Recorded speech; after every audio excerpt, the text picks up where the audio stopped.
YouTube, what the crap's going on? Heir of Carthage here, back in Total War Rome 2. Sorry, I'm tapping back and forth because my broadcaster was acting funny at first, but I think we're set.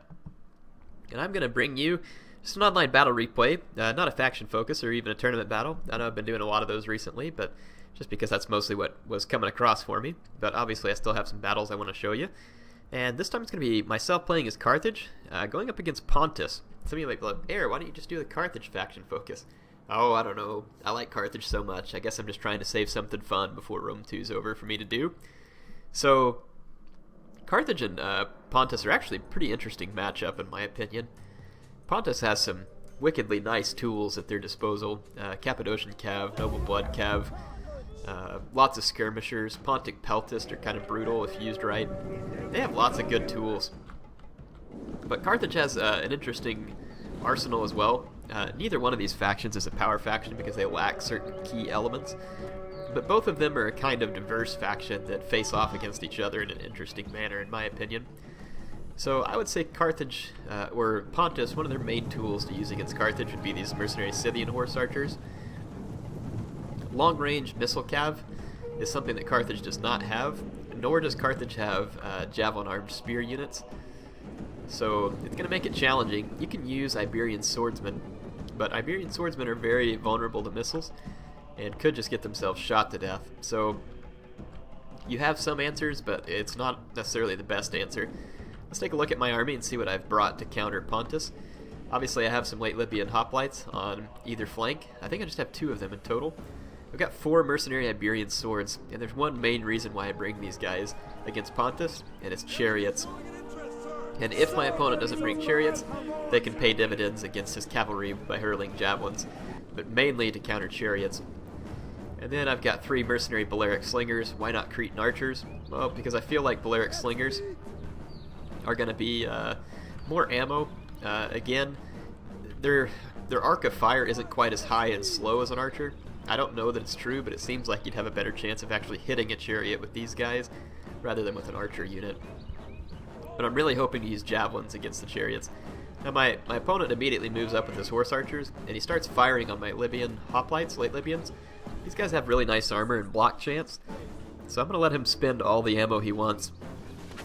Because even if he unloads all the ammo from his horse archers, he would probably barely kill these guys, and it's going to make his horse archers cost ineffective, so my opponent's making a key mistake here. I only have 2 late Libyans with which to screen his horse archers. I would then have to start using Iberian swords, and I think that he would be better suited to at least try and find the right angle. And let's look at the rest of my army. So the 2 late Libyans, 4 Iberian swords, 3 Balearic slingers, and again I apologize, I am still sick, so that's probably why I sound more funny than I normally do. 2 Carthaginian cav, 3 Scutari cav, 1 Carthaginian. Up front, it looks like 6 Libyan infantry. I feel quite confident in the Libyans to face off against Pontic swordsmen. Pontic swordsmen are not that great. The Libyan infantry had to do just fine, so I didn't worry about bringing any better infantry because I don't want to potentially bring any infantry that the chariots can get more value against. So my opponent is going to try and do some skirmishing, but again he's wasting shots into my late Libyans. Every volley that these guys have is potentially very useful against my cavalry, and I did not bring elephants because Pontic infantry is not very good. So there's no need to bring elephants against Pontic infantry. You can beat them with your regular swords. Scutari or Libyans, either one ought to do just fine versus Pontic swordsmen.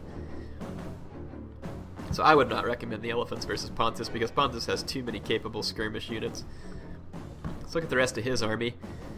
So we can see 5 Pontic swordsmen. There's probably a 6th.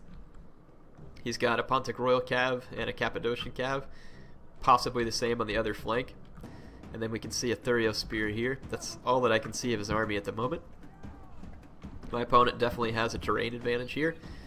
So that's why I'm just kind of staying over here in the forest, and I'm content to let my opponent waste ammo. I tried to get some slingshots here, but didn't quite get them. And he's going to rout this late Libyan, but he's used a lot of ammo on it. Not worth it. 53 kills.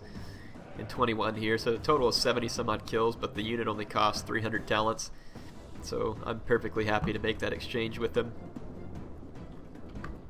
Same thing over here. He's shooting into the front of my late Libyans for the most part, so taking very few losses. The losses I did take were probably where I had to turn my back to him to move to a new position. So my opponent probably should have been more patient with the horse archers. And that's the thing. If you think about what the horse archers are good at, if Carthage doesn't bring elephants, then the horse archers don't necessarily, in my mind, serve a huge purpose, because Carthage can easily push you back with cheap units. So I'm not sure that I would have chosen 3 of the horse archers. And when you think about it too, Pontus is going to get outclassed by the skirmishers of Carthage. But Pontic skirmishers are going to be cheaper. Eastern archers, Eastern slingers.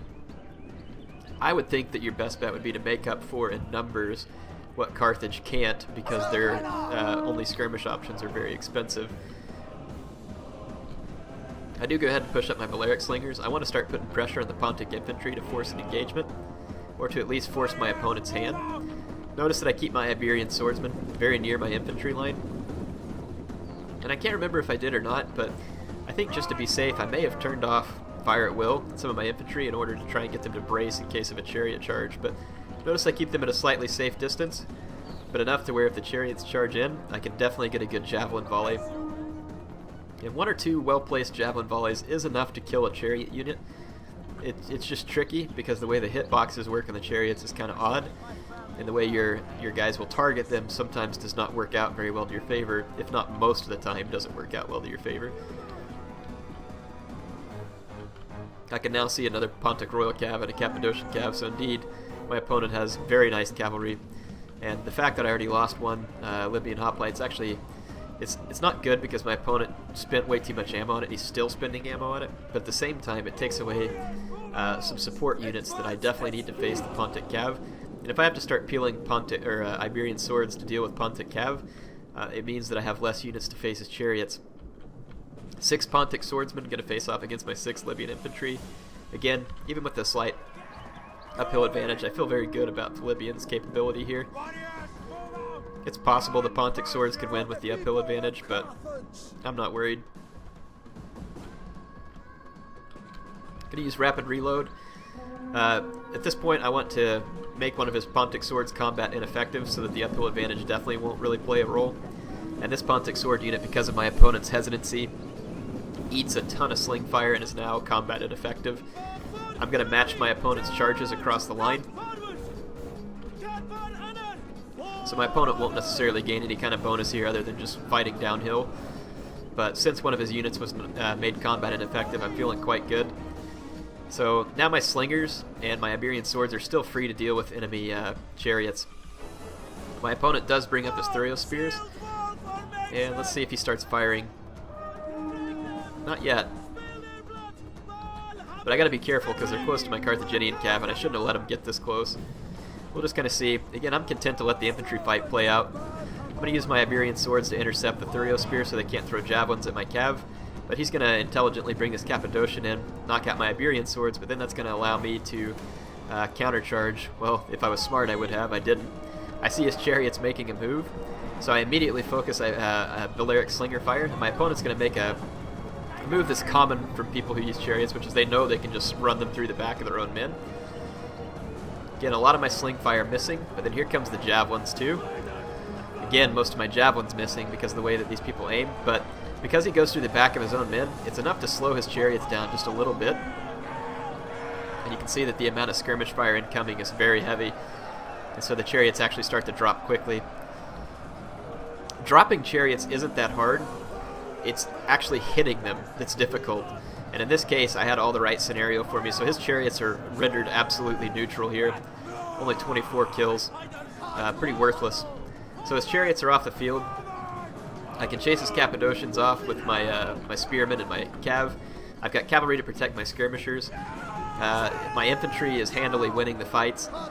I say handily. It's kind of close in some spots because the Pontic swordsman again had that downhill advantage, but it's definitely going to swing in my favor. So my opponent lost a huge tool there. He does still have this Pontic Royal Cav, but I have units back here to still try and counter it with. And again, notice I'm pouring fire into his general now with both my, with all my Balearic Slingers. And I think I turned off fire at will on the Iberian swords as well. And my opponent does manage to get into my Balearic slingers with his Scythian horse here, but they're not going to really cause a huge amount of damage to the Balearic slingers, and then my opponent admits defeat at this point. So with his chariots gone, and no real clear shot for his Pontic Royal Cab to make a difference, he was left in a bad scenario there. If he would have maybe used his Thurio Spears and Cavalry to open a little bit more of a gap on a flank and bring his chariots in from the flank, I think it would have gone a lot better for him. But I think my opponent here used his chariots almost a little bit too overconfidently. I think people realize how strong chariots are, and they get misused a lot, and even misused, they can cause a lot of damage. They're extremely damaging units, but you know, they absolutely can die to javelin fire, especially javelin fire, because there's a bonus versus large on the javelins, and that's a lot of javelins that can come from Iberian swords. Sorry, I have to keep a cough drop on my mouth, so if I kind of stop talking every now and then, it's because of that. Let me just give you all an example here real quick. Let's grab Pontus, and we'll just throw aside the chariot general here. They're on attacker, I'm a defender, and I'll leave my general standing out of the fight. Just kind of give you an idea.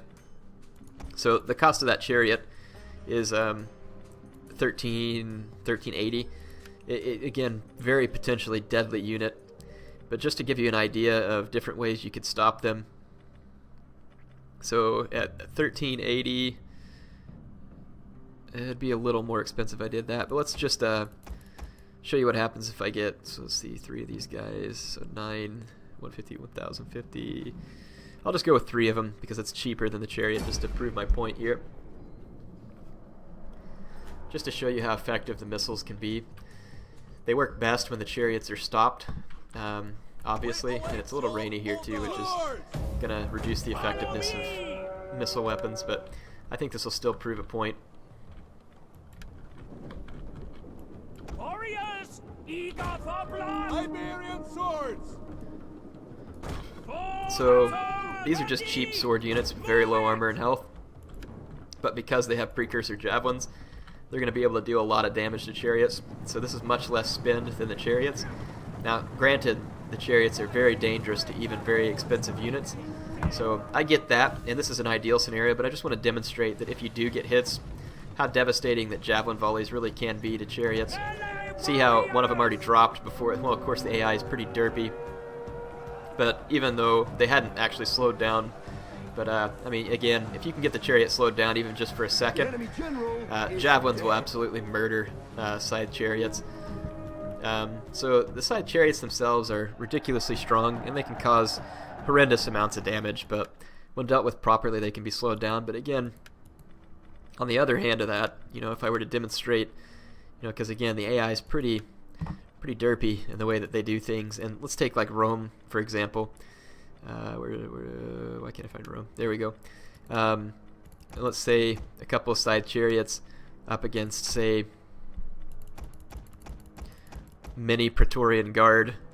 I mean, this ought to be a slaughter in the favor of the chariots. Without shield wall, the Romans really aren't going to be able to stop the chariots. If they stacked up right, they could potentially throw enough Pila to do the damage they need to, but this will hopefully be a good example. Let's go ahead and fast forward. I'm going to actually walk my chariots for a minute so that they don't get tired. Just to try and show you just how deadly chariots are and why people use them, which you ought to be pretty familiar with at this point in the game. But like, watch, I'll give an attack order to the unit behind. Same thing here. You just watch how much damage you can rack up with chariots straight on into heavy elite infantry. Roman's going to brace. If they leave fire at will on, then they won't be braced. Yep, they did. So my general definitely takes some damage there. And my general actually died from the pillow fire. That was pretty unfortunate because he died in one of the first units. But even still, the chariots are capable of quite a bit of wreckage. But again, you know, even though I show you what kind of wreckage the chariots can cause, this video also demonstrates what kind of wreckage that precursor javelins can cause. So chariots were horribly overpowered, probably for quite a while before the A lot of these infantry had precursor javelins. Those Praetorian Guard dealt with me better than I thought. Of course, my general dying didn't help. But even just like, you know, thrown right into the front of infantry with precursor javelins, both of those chariots got a lot of kills. Yeah, both of them honestly paid for themselves because they killed a unit of Praetorian Guard each. So, I mean, they didn't rout them off the field, but, I mean, just pound for pound, the kills that those units got were worth it. So again, even completely misused, they can be effective. Obviously, I'll cover it in a faction focus, but one other thing I'll just show you real quick. Pontus has these mercenary naked swords. You can have up to 4 of them. And these guys are redonkulous right now because they're so cheap. They should be more expensive than this, and they have frenzy. So again, let's just give you a demonstration here. We'll go up against Principes. This is a pretty cost-effective unit. And the Principe, of course, outclasses the naked swords in pretty much every way. The naked swords, of course, just having a better charge, and then the bonus versus infantry. Naked swords! Yes, I know you're naked. No need to repeat it. Okay, so got my naked swords. They will bleed for us! Go ahead and start moving forward. And just kind of show you hopefully give you a decent example of why these guys can be cost effective. Again, they need clean charges to be effective, so the best use I've seen of naked swords in my mind is when I've seen them saved until late game. They're actually not really that good in something like this where they're like a mainline infantry. I just want to show you the type of damage that they can get on the charge with the frenzy, because the AI, no doubt, here will allow me to get a great charge. Naked swords! They do not have precursor javelins, which is obviously a big detriment to naked swords. But, you know, if you get the right frenzy charge here, which I will, so drop frenzy, my guys will have the full charge bonus of 52, and they're going to get a lot of kills on the legionaries. So yeah, you can see that they knock out 20 Principes almost immediately. And then, yeah, same thing over there. Now, obviously, the kind of fight they're in now is a grind-out fight, which is not where they excel at all. They will get chewed up in a grind-out fight. But if you get depleted units, like these Principes are now depleted, as they may be from meat shield charges and stuff like that, and if enemy cavalry and skirmishers are gone, you can just imagine how much damage these naked swords are capable of in the late game when the Roman units are now depleted. Now, of course, these guys are going to get tired from the frenzy, but it's not too bad, really. They're only winded right now, so they're faring okay, actually, all things considered.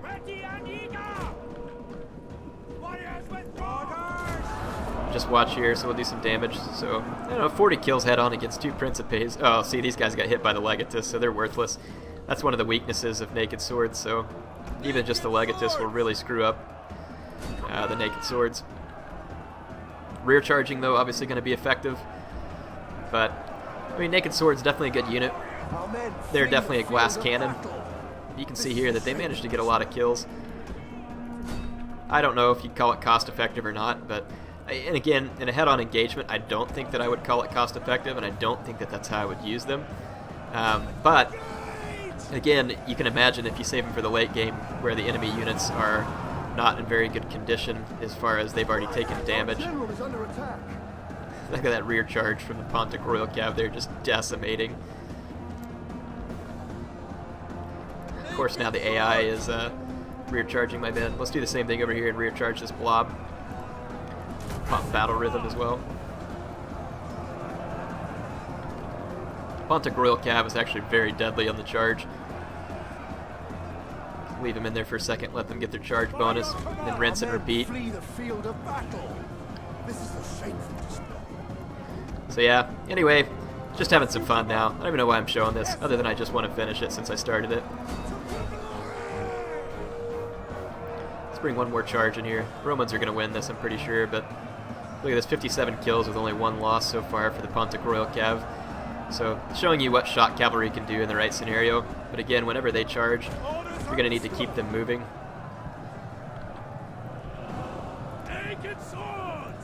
Yeah, 89 kills now for 2 losses. Javelin volley, that's definitely a weakness of that. And then getting chased now by the Legatus. So, but yeah, just kind of fun stuff here just to see it. Anyway, naked swords, potentially useful unit. Obviously not good in a grind out fight. As you can see, they don't really get a lot of kills there. but when involved in a charge in the late game, you can see how devastating they would be. I mean, just even in a straight up fight, they caused a decent amount of damage to a much better unit like the Principe. So hopefully it just gives you some idea. I want to see if I can charge out the rest of this Roman army real quick just for fun. I don't think I can, but not with the Legatus around, but we'll try. I have second wind though, so I can keep my men fresh. And the Romans are going to get punished pretty badly on these charges, especially since they're not bracing. So again, give them just long enough to get their full charge bonus. You don't want all the enemy infantry to be able to get back up. Now up to 117 kills. Also, you don't want to get hit by javelin volleys. So like right now, if I charge these Principes, the javelin volleys from the others could potentially destroy me.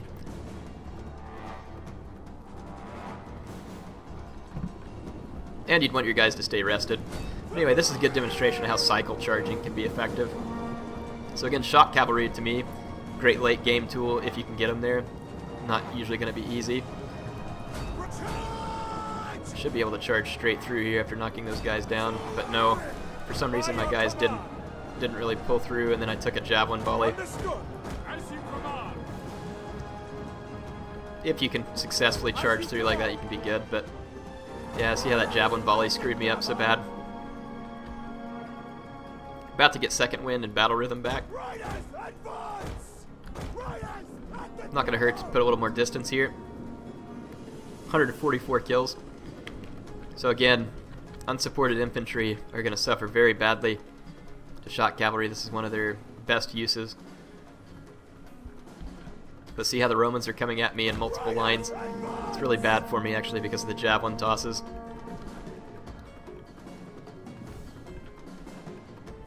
And it's raining, so it's probably going to take longer to get my stamina back, but of course the Romans ought to be getting pretty tired at this point too.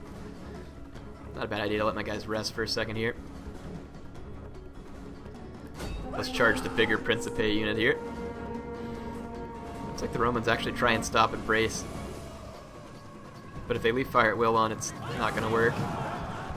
So still going to get a devastating charge. Let's go ahead and pull out before we take damage because the Romans are countercharging. 173 kills. So yeah, you can just see how devastating this cycle charging can be. Now, of course, the challenge to being able to get in a position to do this cycle charging is that the cheap enemy cavalry can chase you out of a fight like that. So, again, Pontus has access to horse archers. If they're able to use those horse archers or other units to get rid of your cavalry, your infantry will just be completely at their mercy, and it'll be ugly. Like, it's not what you're going to want to see happen. Here, I'll use battle rhythm again.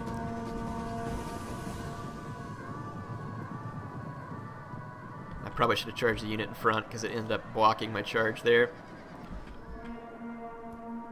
By your command. May have just blown my chances of pulling this off, actually. Understood. That was a bad charge. Orders understood.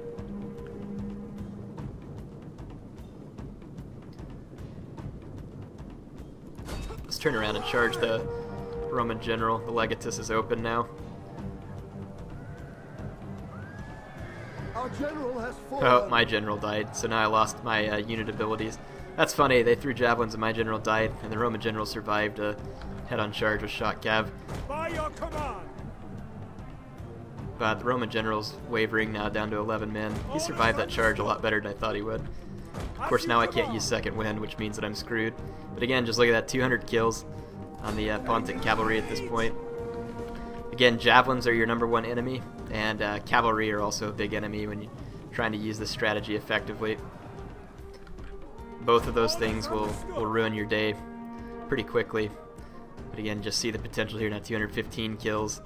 Yes, Commander. Because the infantry really doesn't have a way to pin your cavalry down and kill them. By your command. So again, if you can use up enemy javelins, kill enemy cavalry, you can do this kind of stuff all day. So I mean, just see how many cycle charges my guys get. Just cycle charge till Kingdom Come here. Principe is now wavering again. They're going to start eating damage from the charge. Probably just leave my guys in here and finish that. I might still win this, even having lost my general. Now I'm just curious to find out. Go ahead and fast forward. My general got killed by a Roman Pilla, I think. The Roman general's going to eat a charge on the hoof here, though. He's the guy here in gold armor, and he ought to get flattened by that charge. It's funny how the shot caps switch over to swords in the fight, even though they have a bonus versus large. The enemy general is dead. Yep, so now the enemy general dead. One last Roman unit with 40 men strong. Let's see if they can do it. So again, this is the power of shot cavalry in the late game, if you're able to use them right. And my guys are going to do it. So, interesting tools for Pontus there, just kind of bring that to your attention. That's why I think Pontus has some fun tools. Again, naked swords, the way I used them there at least demonstrates their powerful charge, but obviously demonstrates how you don't use them as a mainline infantry. Save these guys for the late game. Like, keep them in the back, wait until enemy units are depleted. If you can kind of tear down enemy cavalry with your skirmishers and your noble blood cav, save like a Pontic royal cav and some naked swords into the late game, as long as the enemy skirmishers aren't around, you'll be in good shape. And so I know this was a video where I played as Carthage, but kind of a fun place for me to put in some tips about Pontus. Anyway, I hope you all enjoyed it. HeirofCarthage, signing off for now.